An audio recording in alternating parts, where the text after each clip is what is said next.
Eli5 How come drugs can force your brain to release extra serotonin or dopamine to make you feel good, but we haven't found out an easy and less damaging way to make our brains do this without drugs? There are dopamine agonists, which are medications that increase dopamine.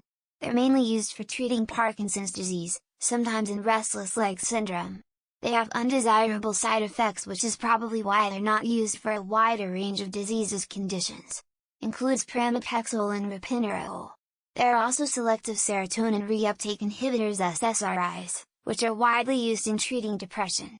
They increase the serotonin and have less serious side effects than dopamine agonists. SSRIs include citalopram, fluoxetine, and sertraline. But it takes time and patience to develop. There are techniques for developing gratitude, savoring, and mindfulness to this. Buddhist practices like loving kindness and compassion meditations can create states of joy and warmth. In the more extreme versions, which is called jhana practice, people develop the ability to go into deep and blissful states.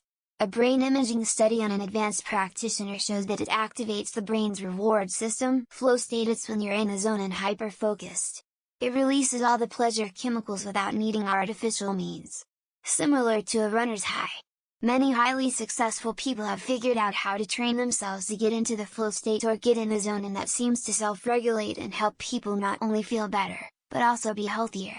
It sounds crazy and somewhat cult-like, but I watched a few videos by Steven Kotler and got interested. Worth checking out. The thing is, we have found easy ways to release extra dopamine and serotonin. It's called hobbies and activities and meeting exciting people. The thing is, people want to skip the work and get straight to the reward part. Climbing the mountain is not the fun part, but after exerting all that effort, then the fun part is how you feel looking down from the top. But nobody wants to put in all that work, they just want to take an elevator straight to the top. The last 2 episodes of the Hidden Brian podcast actually cover this really well. Basically, there's a seesaw in your mind between pleasure and pain, and your body always wants it balanced. You push hard on the pleasure side, it pushes harder on the pain, hangover, depression, etc. You can also push the pain side, so your brain pushes on the pleasure side to make it balanced. Exercise or other things that cause discomfort. There are plenty of ways to trigger a release of dopamine in your brain. Sex will cause a flood of dopamine. Gut bacteria produce more dopamine than your brain, so it shouldn't surprise you that food will cause a release of dopamine. Listening to music causes a release of dopamine. Electric stimulation does stimulate dopamine release. Doing anything you enjoy will trigger a release of dopamine. It's said that masters of certain disciplines such as meditation, yoga, like studying under a master in India for decades, yoga, qigong, etc., can attain that level of control. I thought about pursuing that when I was young before I realized that's way too much work for someone that just wants to get high without drugs and be able to do cool Jedi tricks. It's not that we don't know how to make people happy without drugs, it's very easy. So why don't you see more of it happen? Because a string of people and institutions make a lot of money from that one little SSRI prescription, and nobody makes money from a treatment plan of a balanced diet, good sleep and physical exercise. For the same reason DMT is released when you sleep to induce dream states, i.e. the more euphoric and hallucinogenic the experience necessarily means you need to be closer to REM deep sleep. Think about strong drugs like salvia or toad venom that put you near comatose just for 20 minutes of intense hallucinations. I am no expert, but we do know ways to affect this chemistry. Antidepressants, at least SSRI selective serotonin reuptake inhibitors, help keep serotonin available in your brain.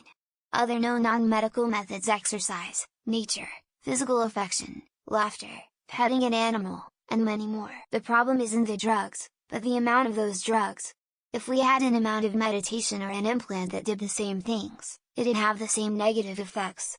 We aren't meant to have that amount of euphoria in a sustained way. The old mouse dopamine food experiment applies exceptionally well here. Given the option for easy dopamine release via button press, mice would starve literally to death while chasing the dopamine press with more dopamine presses. Roughly, the abnormal extra release is part of what causes the damage, whereas normal activities that can make you happy do it in a healthy and normal way. In other words, the moderation is important, or something along those lines. We can do it by inserting electrodes in your brain. In the book Ring World by Larry Niven, the main character gets addicted to it. Rats will hit this orgasm button until they die. At the risk of oversimplification, drugs hijack your brain and release neurotransmitters such as dopamine in massive quantities. I'm talking like pedal to the metal. We have it's called intense physical exercise, eating a good diet, sex, laughter, dogs, and practicing mental wellness exercises. You can exercise and walk in nature. Towards exercise, perform intense exercise, you will see dopamine and serotonin rise. Social media is literally designed to give you infinite dopamine hits. It's why people get addicted to endlessly scrolling.